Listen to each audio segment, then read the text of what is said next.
Hello everyone, welcome back to our YouTube channel allrounder siblings. Last class में हमने value education का harmony with yoga का class 7th की section B start किया था, जिसमें हमने योगा का इंट्रोडक्शन पढ़ा था कि कब स्टार्ट हुआ, किसने ये कहा कि 21 जून को हम हर ईयर क्या बनाएंगे, इंटरनेशनल डे ऑफ योगा बनाएंगे। और आज हम करेंगे लेसन 16 योगासन्स। ठीक है, इसमें हम योगासन्स के बारे में सीखेंगे कितने तरह के योगासन्स होते हैं और क्या होते हैं योगासन। Let's start the chapter. योगासन और आसन्स, नॉर्मल आसन भी बोल रहे हैं तो इसका मीनिंग हो गया कि आप योगासन के बारे में ही बात कर रहे हैं। एज आर प्रॉपरली नोन, सभी को पता है, योगासन आते ही समझ में आ जाता है। इसका मीनिंग क्या होता है? Deal with physical fitness.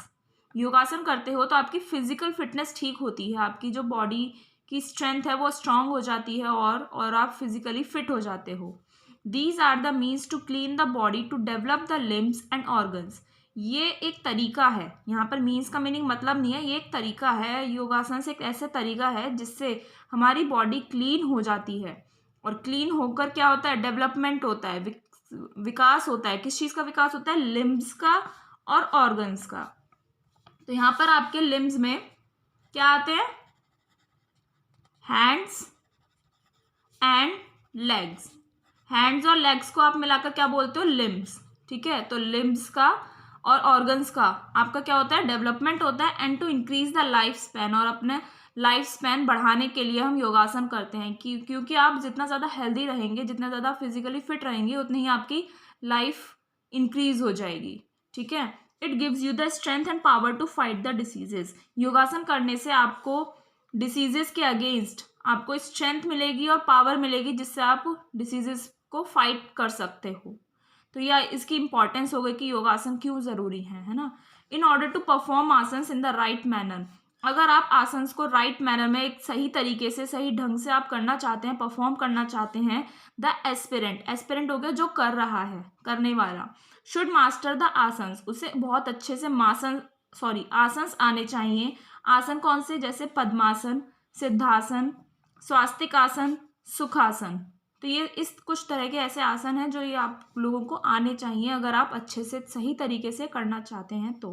क्योंकि ये कुछ ऐसे ही आसन हैं जो कॉमनली यूज होते हैं, कॉमनली ज़्यादा से ज़्यादा ये ही किए जाते हैं। For this one should be able to sit in these asana, और इसके लिए किसी भी पर्सन को इतनी कैपेबिलिटी होनी चाहिए, उसमें इतनी योग्यता होनी चाहिए, इतनी एबिलिटी होनी चाहिए कि वो इन आसन्स में फॉर एटलीस्ट 3 आवर्स कंटिन्यूसली, बिना हिले डुले, अपनी बॉडी को बिना हिलाए कम से कम 3 घंटे वो बैठ सके। लगातार 3 घंटे कंटिन्यूसली आ रहे हैं तो लगातार 3 घंटे बैठ सके, अगर आप ये आसन करना चाहते हो तो।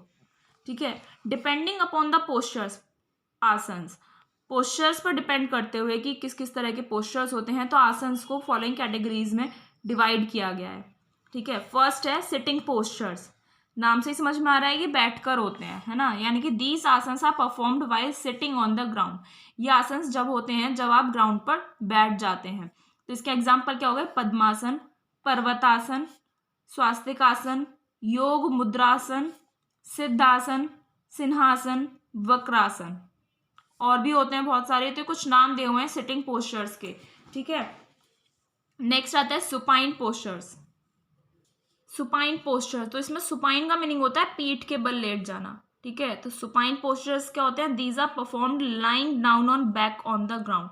ये आसन तब होते हैं जब आप ग्राउंड पर बैक होकर लेट जाते हैं, ऐसे लेट जाते हैं सीधे, है ना। इसके एग्जाम्पल्स क्या हैं? शवासन, एक पद उत्तनासन, उत्तन पदासन, नौकासन, विपरीत नौकासन, पवन मुक्तासन, मत्स्यासन, विलोमासन, सर्वांगासन, हलासन।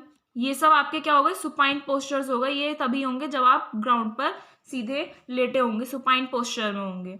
ठीक है, जैसे यहाँ पर ये आपको शवासन दिखाया हुआ है ना। शवासन इसलिए बोलते हैं क्योंकि आप सीधे ऐसे लेट जाते हैं। ठीक है, तो इस शवासन हो गया। यहाँ पर आपको मकरासन दिखाया हुआ है, सिटिंग पोस्चर में हो गया। सिटिंग पोस्चर में और क्या दिखाया हुआ है? देखिए, पद्मासन दिखाया हुआ है ना, तो ये पद्मासन हो गया आपका। ये कुछ सिटिंग पोस्चर्स, और ये है आपका सुपाइन पोस्चर। अब आगे देखते हैं और कौन सी कैटेगरीज होती हैं ऐसे पोस्चर्स की। नेक्स्ट आता है एब्डोमिनल पोस्चर्स। एब्डोमिनल यानी पेट के बल लेटने से जो पोस्चर्स हम परफॉर्म करते हैं वो होते हैं abdominal postures. These are performed lying down on abdomen on the floor. ये पोस्चर्स तभी होते हैं, ये आसन तभी होते हैं जब आप फ्लोर पर एब्डोमेन के बल लेट जाते हैं, पेट के बल लेट जाते हैं, ठीक है। जैसे ये लेडी कर रही है ना, यहाँ पर भुजंग आसन है ये, तो ये एब्डोमिनल पोस्चर हो गया। तो एग्जाम्पल और क्या है, अर्ध शलभासन, शलभासन, भुजंगासन। भुजंगासन इसलिए बोलते हैं, भुजंग मीन्स होता है सांप, तो आप सांप की तरह ऐसे ऊपर हो जाते हैं ना सीधे।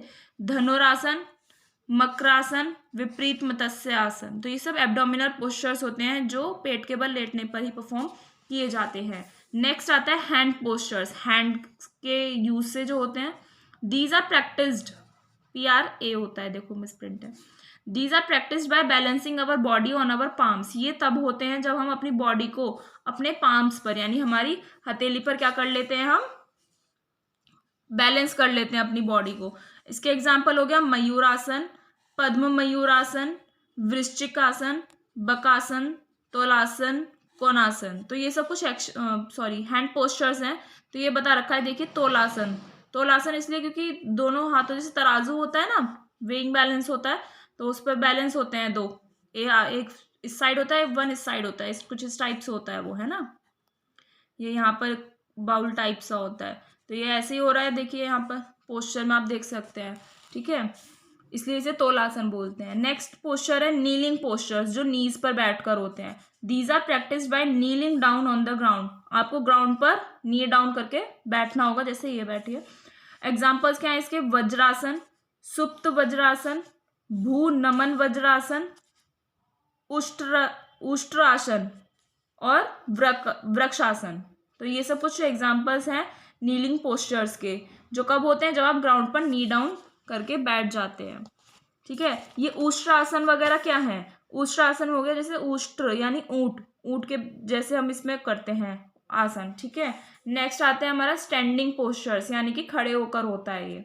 दीज आर परफॉर्म्ड स्टैंडिंग, जब आप खड़े हो तब ये परफॉर्म हो जाएगा, जैसे गरुड़ासन, वृक्षासन, वृक्ष के जैसे खड़े हो जाएंगे ना हम, देखो ये वृक्षासन दिखाया हुआ है, तो इस पोज में जब आप खड़े हो गए तो ये वृक्षासन हो गया।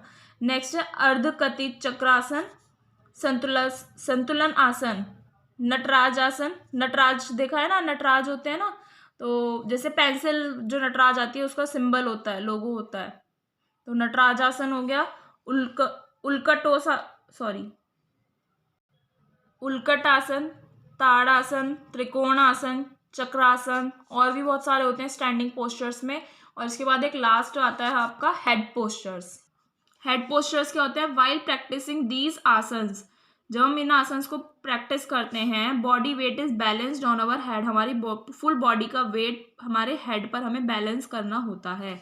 दीज आर द टफेस्ट, ये टफेस्ट होते हैं आसन and should be performed under expert supervision. और इन आसन्स को तभी करना चाहिए जब आपके पास कोई एक्सपर्ट हो, जिन्हें ये आसन अच्छे से आता हो, योगा का एक्सपर्ट हो अच्छे से, तो उन्हीं के सुपरविजन में यानी उन्हीं के मार्गदर्शन में हमें ये करने चाहिए। जैसे शीर्षासन, ऊर्ध्व पद्मासन और ऊर्ध्व सम्यक्त पद्मासन। तो ये शीर्षासन दिखाया हुआ है, शीर्ष यानी सिर पर लेट गए ना पूरा सीधा, उनका फुल बॉडी का वेट सिर पर आ रहा है। तो ये कुछ हेड पोस्चर्स थे और उनके एग्जाम्पल्स थे कि उन पोस्चर में कौन सी योगासन आते हैं। अब आता है बेनिफिट्स ऑफ योगासन over other forms of exercise. अब दो तरह की एक्सरसाइजेज हो गई, एक तो योगासन हो गया और एक्सरसाइजेज हो गई दूसरी फॉर्म्स जो होती हैं, जैसे जुम्बा भी चल रहा है आजकल, और नॉर्मल एक्सरसाइजेज जो होती हैं उनके क्या, उसके ऊपर क्या बेनिफिट्स हैं योगासन के, मीन्स योगासन क्यों ज़्यादा है, अच्छा है, बेनिफिशियल है। फर्स्ट है, in yogasana internal as well as external organs get sufficient exercise. योगासन में इंटरनल और एक्सटर्नल ऑर्गन्स दोनों को ही सफिशिएंट एक्सरसाइज मिलती है, while in other systems only external organs are toned up, जबकि दूसरी जो एक्सरसाइजेज होती हैं उसमें सिर्फ एक्सटर्नल ऑर्गन्स को ही आपको क्या मिलती है, सफिशिएंट एक्सरसाइज मिलती है, ठीक है। नेक्स्ट क्या है, योगासन requires small well ventilated space and a few equipments. योगासन में छोटा और अच्छे से वेंटिलेटेड स्पेस और थोड़े से ही इक्विपमेंट से आप योगासन कर सकते हो, ठीक है। Yoga can be practised alone once the proper technique is learn. Yoga फिर आप अकेले भी कर सकते हो अगर आपने प्रॉपर तरीके से प्रॉपर टेक्निक समझ ली कि योगासन करने का क्या तरीका है। Yoga helps in building physical as well as mental health. Yoga करने से आपकी फिजिकल हेल्थ तो स्ट्रांग होगी ही होगी, बट आप मेंटली भी स्ट्रांग हो जाएंगे, जबकि दूसरी फॉर्म्स ऑफ एक्सरसाइजेस से ऐसा नहीं होता है।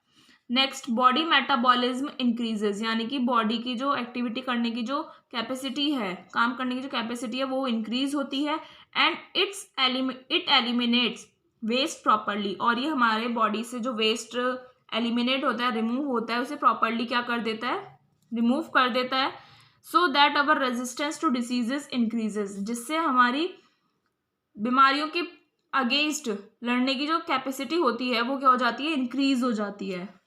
Next, blood is also purified. योगासन करने से ब्लड भी प्यूरिफाई होता है, क्योंकि इंटरनल ऑर्गन्स को भी एक्सरसाइज मिलती है तो वो और स्ट्रांग हो जाते हैं और ब्लड प्यूरिफाई और अच्छे से होता है। Yogasana keep the spinal cord flexible. योगासन से स्पाइनल कॉर्ड जो होता है, रीढ़ की हड्डी जिसे बोलते हैं, वो और फ्लेक्सिबल हो जाती है, स्मूथ हो जाती है।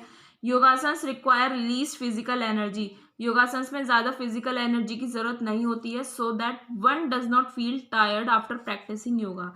जिससे क्या होगा, अगर जब कोई भी पर्सन फिर योगा करेगा तो वो योगा करने के बाद ज़्यादा टायर्ड फील नहीं करेगा, अगर इसलिए उसमें लीस्ट फिजिकल एनर्जी की ज़रूरत होती है। Yogasanas stimulate glands of the body. हमारी बॉडी में ग्लैंड्स होते हैं बहुत सारे, जैसे आप हायर क्लासेस में जाएंगे तो आप सबके बारे में पढ़ेंगे, इनका फंक्शन क्या होता है, बायोलॉजी में सब आता है। उसके बाद योगासन्स की वजह से वो बॉडी में जो ग्लैंड्स होते हैं वो स्टिमुलेट हो जाते हैं, मीन्स उनकी फंक्शनिंग और फास्ट हो जाती है। दस regulating the secretion of hormones, जो हमारी बॉडी में हॉर्मोन्स सिक्रीट होते हैं उनका रेगुलेशन, यानी कि उनका फंक्शन और रेगुलेट हो जाता है, स्मूथ हो जाता है। And enzymes for a well balanced growth, और एंजाइम्स का भी सिक्रीशन क्या हो जाता है, रेगुलेट हो जाता है, जिससे वेल बैलेंस्ड ग्रोथ होगी हमारी बॉडी की। Yogasanas render relaxation to the body. Yogasanas और क्या करते हैं, बॉडी को रिलैक्स करते हैं। ठीक है, यहाँ पर इस चैप्टर की थ्योरी यहाँ पर कंप्लीट हो गई है। अब हम इसके एक्सरसाइजेज एंड क्वेश्चन आंसर्स करेंगे। अब हम करेंगे फिल इन द ब्लैंक्स। इन ऑप्शंस को देखकर आपको एक्सरसाइज में इसमें फिल करने हैं। फर्स्ट है yoga gives strength and power to fight the dash. Yoga हमें स्ट्रेंथ देता है और पावर देता है किससे फाइट करने की, डिसीजेस से। Next, asanas that are performed while sitting on the ground are dash postures. जो आसन्स जब हम ग्राउंड पर बैठते हैं तब परफॉर्म करते हैं, उन पोस्चर्स को हम बोलते हैं sitting postures. In yogasana dash as well as dash organs get sufficient exercise. योगासन से इन ऑर्गन्स को सफिशिएंट एक्सरसाइज मिलती है। कौन कौन से, इंटरनल ऑर्गन्स को भी मिलती है और एक्सटर्नल ऑर्गन्स को भी मिलती है, हमने बेनिफिट्स में पढ़ा था, है ना। नेक्स्ट है yogasanas render dash to the body. Yogasanas जो है बॉडी को क्या देते हैं, रिलैक्सेशन देते हैं, हमारी बॉडी रिलैक्स हो जाती है। Next, yogasana helps to eliminate dash properly. योगासन से हमारी बॉडी से प्रॉपरली क्या एलिमिनेट होता है, बॉडी वेस्ट एलिमिनेट होता है। Thus increasing body's resistance to diseases, जिससे क्या होता है, बॉडी का जो रेजिस्टेंस होता है, यानी कि फाइट करने की जो कैपेबिलिटी होती है डिसीजेस के अगेंस्ट, वो इंक्रीज हो जाती है। तो ये फिल इन द ब्लैंक्स हो गए। अब आते हैं हमारे ट्रू एंड फॉल्स, जिसमें फर्स्ट है it is important to master asanas like padmasana, swastikasana, sukhasana etcetera. क्या ये जरूरी है कि इन आसन्स में हमें मास्टर होनी चाहिए, तो इट इज ट्रू। ये कर पाएंगे अगर आप, तो सारे हम बाकी के भी कर सकते हैं। In hand postures body weight is balance on palms. Hand postures में बॉडी वेट सारा किस पर होता है, पाम्स पर। True. Supine postures are practice lying down on stomach. Supine postures जब प्रैक्टिस करे जाते हैं जब आप स्टोमक के बल यानी पेट के बल लेट जाते हैं नीचे, it is false. Supine postures जब होते हैं जब आप क्या करते हैं, lying back on the ground, ground पर पीठ के बल लेट जाते हैं, तो वो सुपाइन पोस्चर्स होते हैं। और स्टोमक के बल जो लेटते हो आप, वो हो गए आपके एब्डोमिनल पोस्चर्स। नेक्स्ट है योगासन प्यूरिफाई ब्लड। योगासन से ब्लड प्यूरिफाई होता है। ट्रू। योगासन स्टिमुलेट ग्लैंड्स एंड दस the secretion of hormones and enzymes. योगासन जो है ग्लैंड्स को स्टिमुलेट करता है और जिससे हार्मोन्स और एंजाइम्स का सिक्रीशन भी स्टिमुलेट होता है। It is also true. तो हमारे ट्रू फॉल्स कंप्लीट हो गए। एंड नेक्स्ट हमारे लास्ट बचते हैं क्वेश्चन आंसर्स, जिसमें फर्स्ट है what are abdominal postures. Abdominal postures क्या होते हैं? These are performed lying down on abdomen on the floor. Floor पर जब आप एब्डोमन पर लेटोगे, अपने पेट के बल लेटोगे, तो ये एब्डोमिनल पोस्चर्स परफॉर्म करे जाते हैं, तो इन्हें हम बोलते हैं एब्डोमिनल पोस्चर्स। आप चैप्टर में से कुछ एग्जाम्पल्स भी लिख सकते हैं इसके। नेक्स्ट है what are supine postures. These are performed lying down on back on the ground. जब आप पीठ के बल लेट जाते हैं तो सुपाइन पोस्चर्स परफॉर्म करे जाते हैं। And next and last question है इस चैप्टर का, what are the benefits of yogasanas over other forms of exercises. आपको कुछ योगासन्स के बेनिफिट्स बताने हैं, जो अभी अबाउट 10 बेनिफिट्स बताए थे, उनमें से आप जो सुटेबल लगे आप वो लिख सकते हैं। तो गाइज यहाँ पर ये चैप्टर हमारा फिनिश हो गया है विद थ्योरी एंड एक्सरसाइज। अगर आपको कुछ समझ नहीं आया या कोई और डाउट पुटअप हो रहा है आपके माइंड में, तो आप कमेंट बॉक्स में अपना क्वेश्चन ड्रॉप कर दीजिए, हम आपके क्वेश्चन का ज़रूर आंसर करेंगे।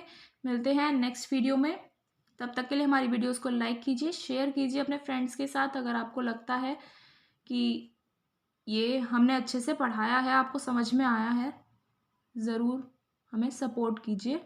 Thank you.